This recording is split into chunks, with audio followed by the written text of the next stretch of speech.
Ukraine is celebrating its Independence Day, marking the country's separation from the Soviet Union in 1991.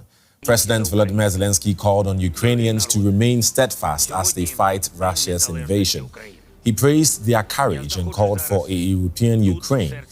This is the fourth time Ukraine has marked Independence Day since Russia's full-scale invasion.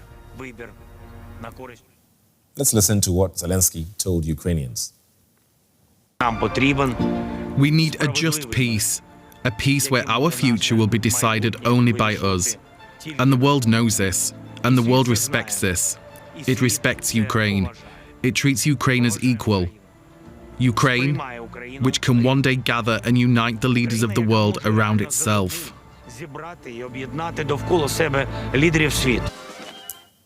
Let's bring in Kira Rudik, member of Ukrainian Parliament and leader of the political party Holos, which translates to voice in English. Hello, Kira. Thank you very much for your time. I'm speaking to you at a time that Russia continues its attack on Ukraine. What does Independence Day mean for Ukrainians like you? Hello, Eddie. Good morning, and thank you so much for having me.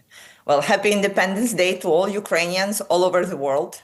Today, of all days, we are remembering and reminding the world that freedom is not free, and that Russia was trying to destroy us in centuries.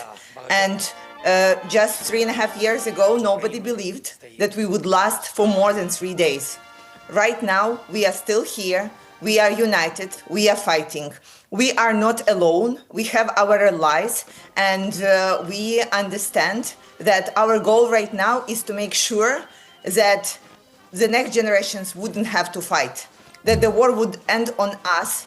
That's why we need to stand strong and we need to fight well. And if there would be a peace, there needs to be a fair peace so that our children would not have to fight the war over and over. Right. I mean, the voices calling for a meeting between President Zelenskyy and Putin are growing louder. What would be the point of such a meeting at this time? The goal would be, of course, to go ahead and explain that Ukraine would not give up our territories, but we are ready to find a way to somehow end the fighting, to somehow end the war. And this was an initiative by President Trump. And however, right now we didn't hear anything as a confirmation of it from the Kremlin. So neither a confirmation that the meeting between President Zelenskyy and Putin can happen, nor like when and where it could potentially happen. So I think the goal for Ukraine right now is not to give President Trump a way to say that we are standing in the way of peace. Because we have said since the moment he offered unconditional ceasefire that we are ready to that we are ready to sign a rare minerals deal to give the United States an interest in Ukraine's future. Russia didn't do any of that. And so right now we just hope that the President Trump does not give up on Ukraine and doesn't turn its eyes on Russia. Right. So Ukraine is demanding strong security guarantees from Western allies. What would be the ideal security guarantee? So first and foremost, we need to be able to rely on ourselves, because we know that the leaders in European countries may change, the policy and politics may change, and Russia may attack again. So the first and foremost goal is to arm Ukraine to the teeth, so we will be able to act as a deterrence towards any potential aggression. And that includes selling Ukraine weapons and, of course, financial support so we can purchase the weapons. And here comes a moment of Russian assets that are being frozen in Europe and that can be used towards this goal. We are talking about at least 300 billion euros. Second point of security guarantees is a help to protect our skies. This is something that we have been asking since the day one, and this is something that we desperately need even right now when Russia is attacking us, the peaceful cities, almost every night. And third, of course, allowing us to use the weapons the way we need, because even right now there are limitations on usage of the wide-range weapons that make it much less useful for us to target the military objects inside Russia.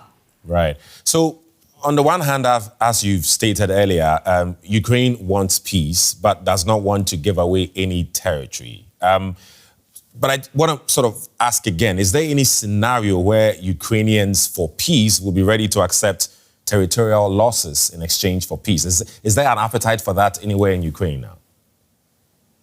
There is never an appetite to give up your territories where your people live for some sort of promise of your enemy that he will stop destroying your country. However, there is, I think, a possibility to freeze the conflict within the fighting lines right now. Of course, not giving up any territory that is controlled by Ukraine. Okay. So yesterday, Zelenskyy spoke with South African President Ramaphosa. Zelenskyy wants the global South to become more involved. What impact could that have on the war, you think? That would be have a huge impact in terms of the diplomacy, in terms of the global security, and of course in terms of many members of different African countries who are serving right now on Russia's side. We trying to do better job in explaining that Ukraine is actually feeding the global South, and we want to continue doing that. And if there are any disruptions, it is because Russia has been attacking us and our ports. And to continue providing the humanitarian support or sell the grains, this is what Ukraine, for that we actually need peace. Also, we are looking for the support of African countries in terms of pressuring Russia to end the war. Right. Kira Rudik, member of Ukrainian Parliament and leader of the political party Holos. Thank you. Thank you, and glory to Ukraine.